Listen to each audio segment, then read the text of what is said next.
Parents said, "You're fine on your own. She needs it more." After giving the car, Grandpa bought me to my sister. Grandpa found out, exposed the forgery, threatened legal action, and handed me everything back while my parents lost their minds at the table.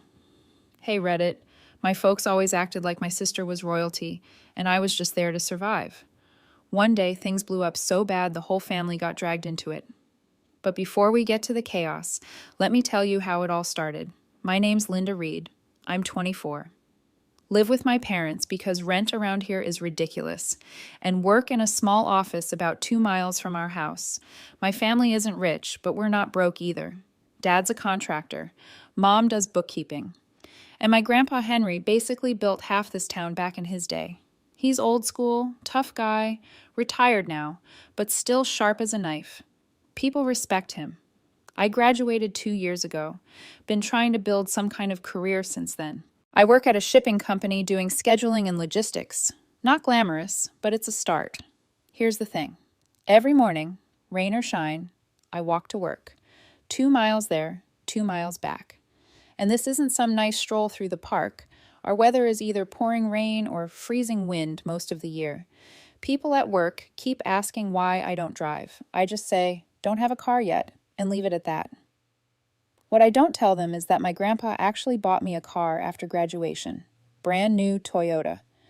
I only found out a year later because my parents gave it to my younger sister Megan instead. Yeah, she's 20, still in college, goes to parties, posts selfies nonstop, that kind of thing. I didn't even know the car was mine until recently, but we'll get there. Anyway, back to the rain. That Monday morning, it was coming down sideways. The kind of rain where no umbrella on earth is big enough. My jacket was soaked through before I even hit the main road. By the time I got to the office, my shoes felt like I had buckets tied to my feet. I pushed through the front doors, dripping water everywhere. And the receptionist, Carrie, gave me that look she always gives me, like she feels bad, but doesn't want to say it out loud. "Rough morning, Linda?" she asked, handing me some paper towels. "Same as every day," I said, forcing a smile. My hair was plastered to my forehead, clothes sticking to me. Upstairs, I passed Sarah from accounting. She shook her head like she always does. "Why don't you just drive?" "If I had a car, maybe I would," I said, trying to make it sound like a joke. It wasn't funny, though. My hands were shaking from the cold as I sat at my desk. The worst part, my boss, Mr. Edwards, doesn't care about weather excuses. You're late. You're late. End of story. And being soaked through when I show up doesn't exactly scream promotion material.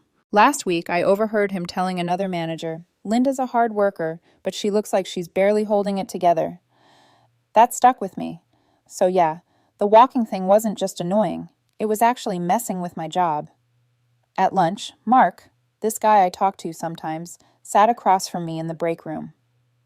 "You take the bus or what?" he asked, nodding at my still damp jacket hanging over a chair. "Nope." "Walk? Seriously? 2 miles in this weather?" I shrugged. "Keeps me in shape."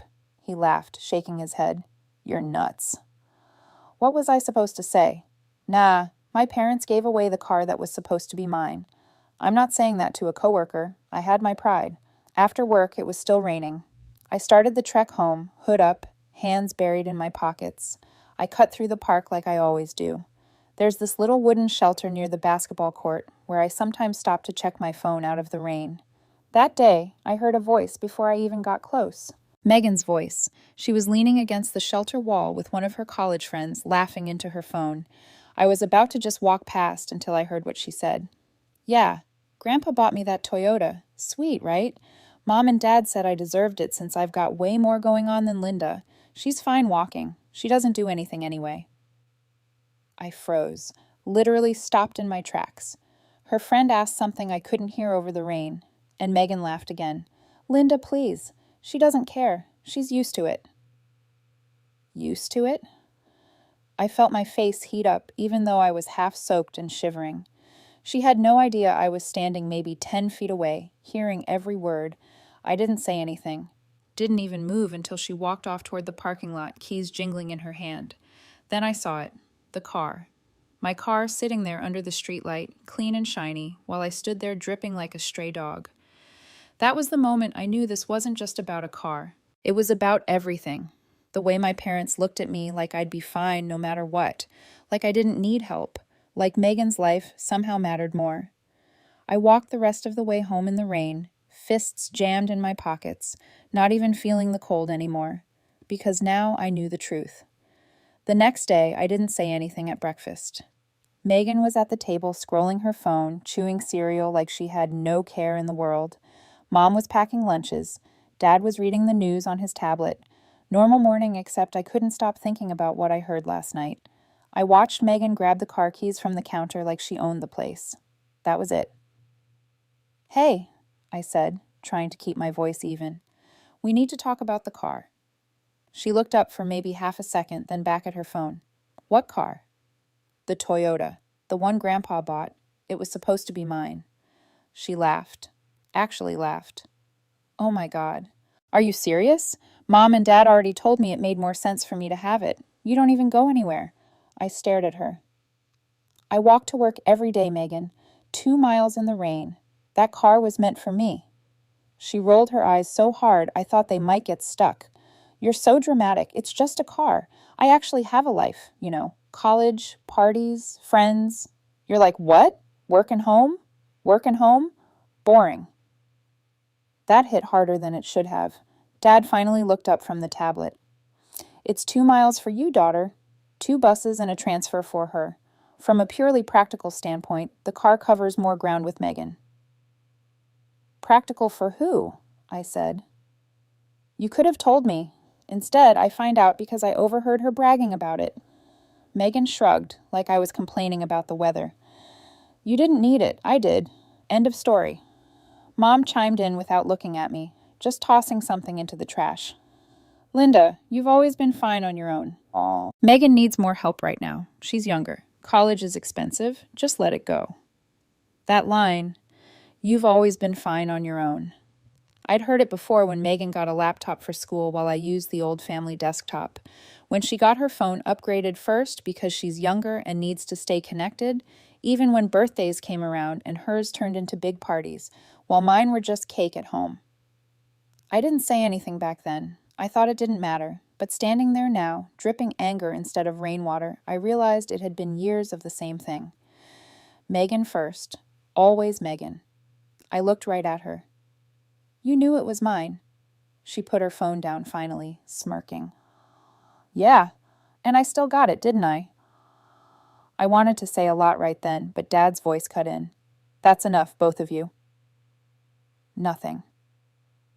That word kept bouncing around in my head after he said I shouldn't start fights over nothing. I grabbed my jacket off the chair. "Fine," I said. "Enjoy the car." Megan snorted like it was funny. "Don't be so salty, Linda. Maybe when I'm done with it, you can have what's left." I left before I said something I couldn't take back.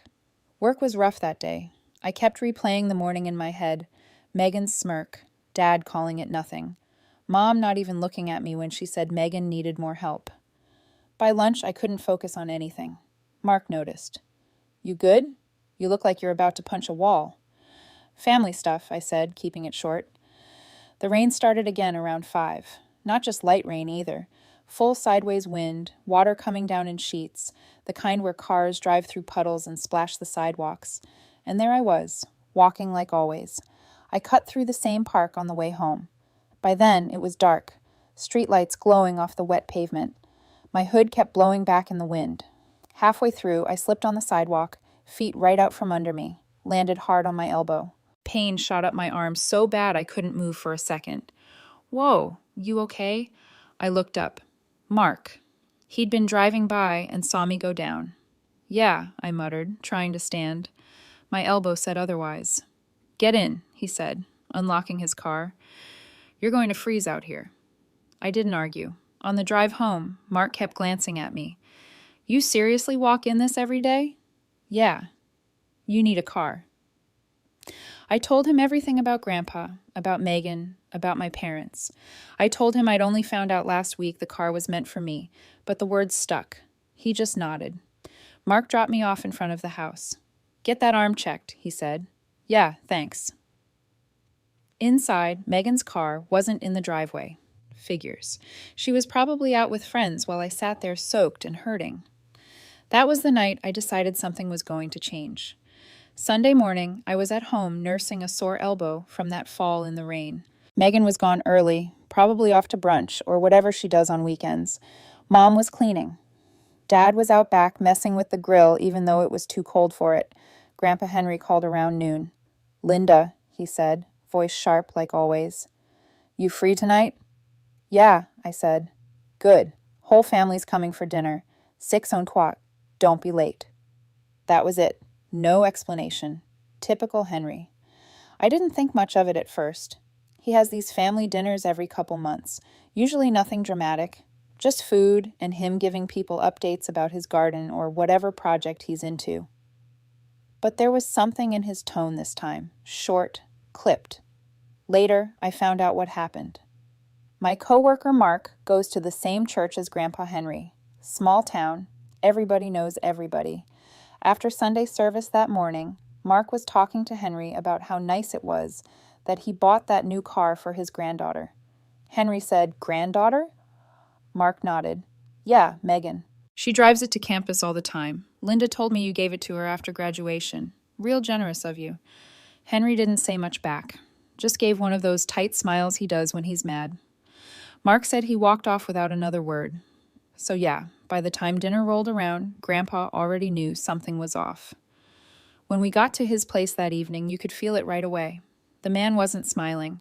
Normally he greets everybody at the door, makes small talk, pours drinks. Not tonight. He just nodded and told us to sit. The whole family was there. Me, Mom, Dad, Megan, even Aunt Carol and Uncle Steve with their 2 kids. Big table, big meal, but quiet. We ate for a few minutes with just the sound of silverware clinking. Then Henry spoke. "Linda," he said, looking straight at me, "how's the car?" I froze. Megan's fork stopped halfway to her mouth. Mom glanced at Dad. Dad cleared his throat. "What car?" I said, even though I knew exactly what he meant. Henry's eyes narrowed. "The Toyota I bought you for graduation." The table went dead silent. Aunt Carol stopped chewing. Uncle Steve raised his eyebrows like he already knew this was about to get ugly. Megan finally spoke. "Oh, that car. Grandpa, Mom and Dad said it was better for me to have it. Linda doesn't mind."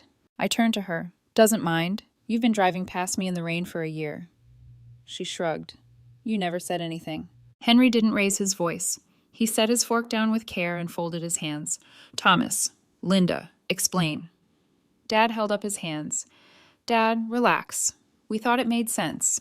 Linda works close by. Megan has classes across town. Late nights. She needed it more." "You forged her name on the paperwork," Henry said. Not a question, a statement. Mom didn't look at me. "Linda, your sister's younger. Late classes, ride shares falling through. She needs the safety net right now." I felt my chest tighten. "Handouts. It was mine. You didn't even tell me." Megan rolled her eyes. "You're blowing this way out of proportion." Henry turned on her so fast she actually leaned back in her chair. "You knew it was for her?" She kept the car on campus most weeks. No Sunday drives by Henry's place. No chance meetings, so he never saw her in it. She smirked like it was nothing. "I figured, but Mom said, 'I don't care what your mother said.'" His voice was like a whip. "I bought it for Linda. It was in her name. You had no right." Dad tried again. "Dad, Megan's young. She's got more going on. Linda can handle herself. She always has." That line again. She can handle herself. Like that made it okay. Henry's face went red. "So because she doesn't complain, you take advantage. Is that it?" Nobody answered. I finally spoke up. "I've been late to work because of this. Missed opportunities. I walk home in storms while they hand her the keys. And you all just what? Pretend it's fine?" Megan muttered under her breath. "It's not the end of the world." Henry heard it. Not the end of the world? He stood so fast his chair tipped. "You let her suffer so you could play princess with something that wasn't hers. And you lied to me about it." Dad's jaw tightened. "Dad, you're making a scene." Henry leaned over the table, eyes locked on him. "You haven't seen me make a scene yet." The room went silent again. You could hear the clock ticking in the hall. Then Henry said, calm but cold, "After dinner, we're fixing this tonight." Nobody argued after that. The tension in that dining room felt like the air before a thunderstorm. Nobody touched their food after Grandpa Henry said we were fixing it tonight. Megan sat with her arms crossed like she was the victim. Mom kept her eyes on her plate. Dad stared at Henry like he was trying to stare him down, but everyone knew Henry always won those battles. Henry pointed right at Dad. Thomas, you tell me right now why you thought it was okay to forge your own daughter's name on something I bought for her. Dad set his fork down slowly. I already told you. Megan had a bigger need. Linda works close by. She doesn't need a car for a 2-mile commute. Megan's in college, late nights, different campuses. Stop! Henry's voice cut him off like a knife. Don't stand there and justify stealing from one child to spoil the other. Mom finally spoke up, soft but defensive. Dad, it wasn't stealing. It's all in the family. Linda's always been the strong one. She never needed as much help as Megan. I couldn't stay quiet anymore.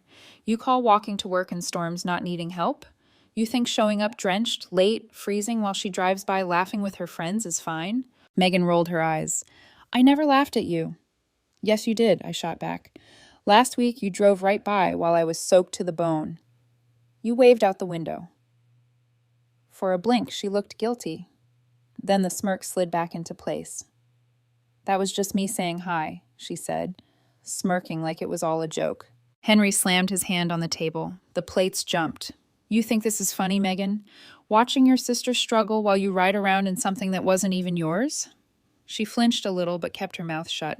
Henry turned to Dad again. Where are the papers? The title? Dad shifted in his chair. At home. Mom tried to step in again. Dad, you're overreacting. Megan's used to the car now. Taking it away will ruin everything for her classes. Henry cut her off. And what about Linda's life? Did that matter at all while you two were playing favorites? Dad's jaw tightened. It's not favoritism. Linda doesn't complain. She handles things. I looked right at him. Maybe I don't complain because you don't listen anyway. That shut him up for a second. Megan finally snapped, throwing her napkin down. Oh my God, this is ridiculous. It's just a car. Linda can buy her own if it's that serious. Henry's head turned so fast toward her, I thought she might actually shrink into her chair. You're driving something you had no right to, bought with my money meant for her, and you sit here acting like it's nothing. She crossed her arms again, muttering, Whatever. Henry leaned on the table, both hands flat. Thomas, Linda, I've watched for years while you spoil one kid and expect the other to survive on scraps. It ends tonight. Mom's face went red. Dad, don't talk like that in front of everyone. Why not? Henry shot back. Maybe everyone should see what kind of parents you've been. Aunt Carol cleared her throat like she wanted to disappear. Uncle Steve just kept eating slowly like he was watching TV. Dad's voice rose. You're making this bigger than it is. We did what made sense. No, Henry said, pointing right at him. You did what was easy. You gave the loud one everything and left the quiet one to fend for herself, because it cost you nothing to ignore her. I felt my stomach twist because he was right, Megan muttered. It's still not fair to just take it now. Henry's voice dropped low.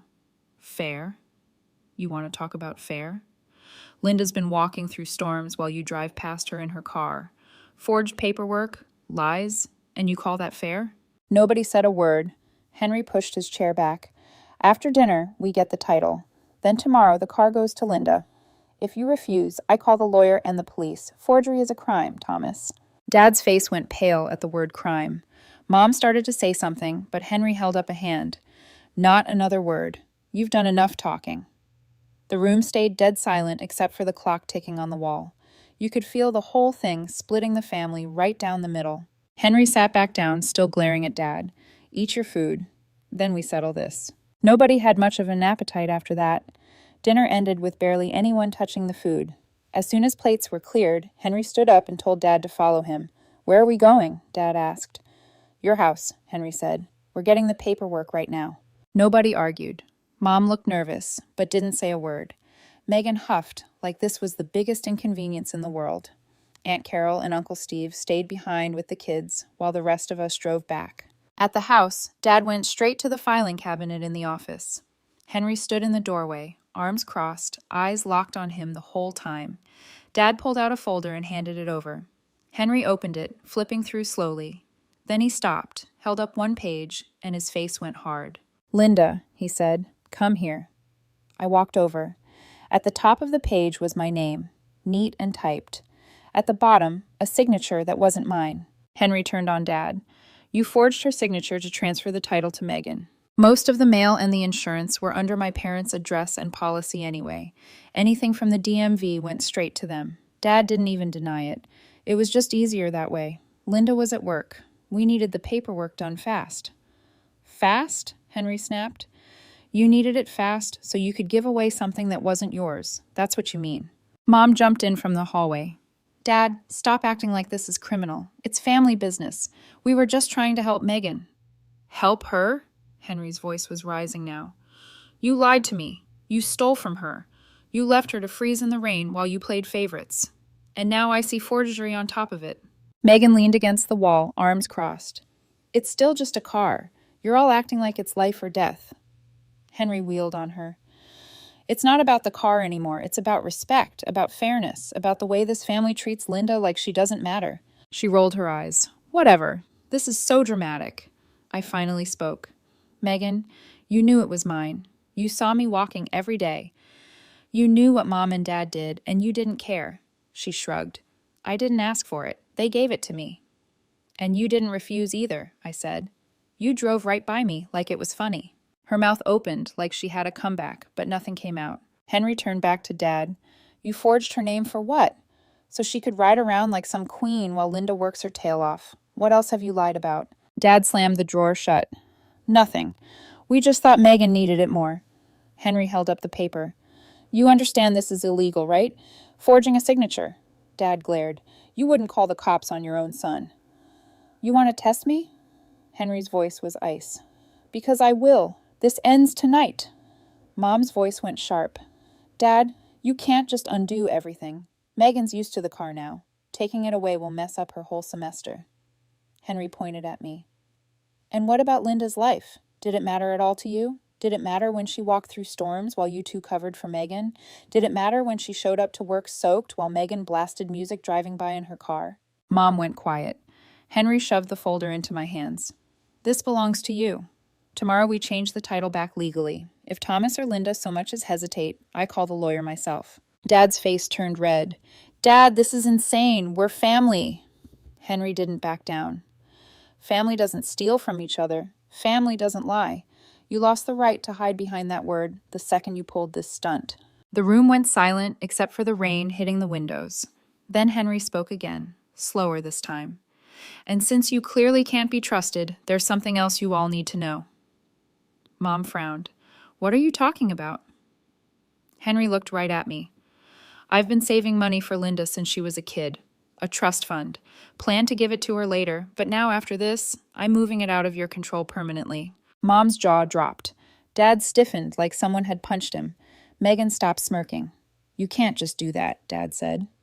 I can, Henry replied. And I will, because you've shown me what happens when you're in charge of anything that belongs to her. Mom's voice rose.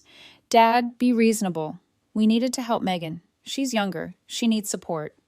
Henry cut her off. No. What you mean is Linda can suffer while Megan coasts through life. You've been doing it for years. It ends tonight. Nobody spoke after that. Henry turned to me. Tomorrow morning, you'll have the car in your name and the trust. I'll handle everything myself. Dad looked like he wanted to argue, but even he knew it was over. Yeah. Monday morning, Henry showed up at our house before anyone was even dressed. He was holding a thick envelope under his arm.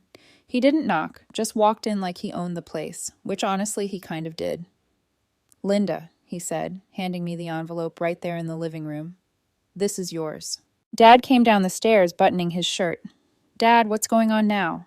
Henry didn't even look at him. I told you last night, we're done playing games. Linda gets the car back today and she gets this. I opened the envelope. Inside were bank statements, legal documents, everything with my name printed clearly at the top. A trust fund, way bigger than I expected. Mom came in from the kitchen, eyes already narrowing. Dad, this isn't fair. We didn't even know about this. That's the point, Henry said. I kept it private because I thought I could trust you not to screw her over with what little you did know. Clearly, I was wrong. Megan shuffled in, still in pajamas, hair a mess. She saw the envelope in my hands and froze. Wait, she said slowly. What is that? Henry didn't sugarcoat it. Money I've been saving for Linda since she was a kid. investments, savings accounts, all of it. She gets full control starting today. Megan's jaw dropped. Why her? What about me? Henry turned on her. What about you? You've taken enough that didn't belong to you already. She crossed her arms. This is ridiculous. You're punishing me for Mom and Dad's decision. I spoke up. You didn't exactly fight them on it, Megan. You knew the car was mine. You watched me walking in the rain while you drove past. She bit her lip, but didn't say anything. Dad finally snapped. Dad, you can't just hand her everything like this. We're her parents. We should have some say in this. Henry stepped closer, his voice sharp. You had your chance to look out for her. Instead, you forged her name, lied to me, and spoiled one kid while ignoring the other.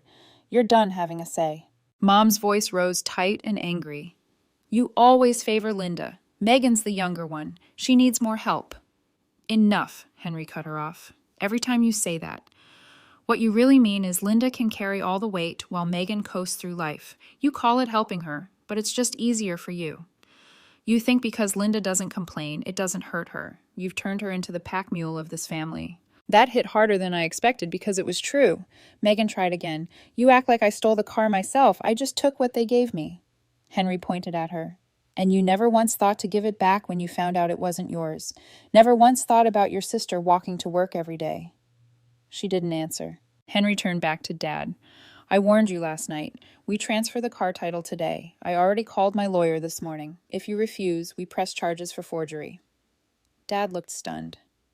You wouldn't drag this family into court. You did that, Henry said flatly. The moment you decided one child deserved everything and the other got nothing. The room went dead quiet.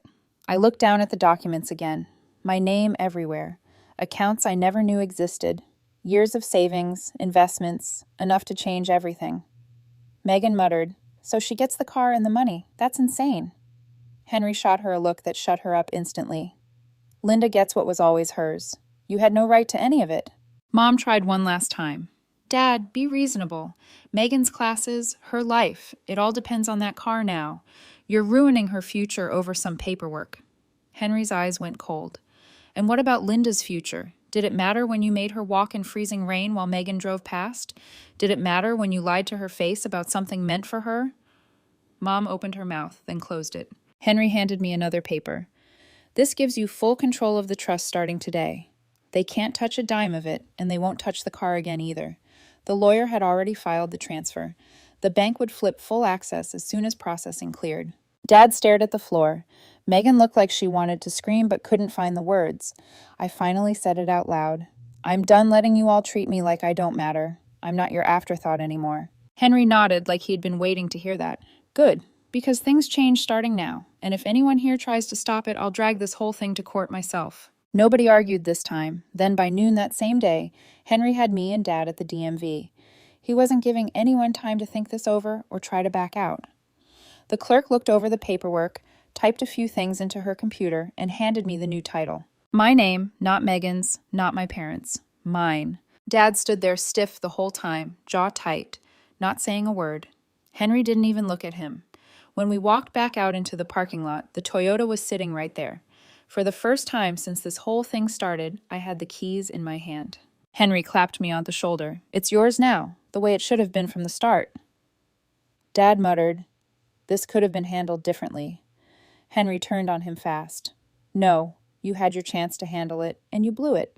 You lied, forged papers, and left your daughter to walk in the rain while you spoiled Megan rotten. Don't stand here acting like the victim. Dad didn't say anything after that. When we got back to the house, Mom was waiting.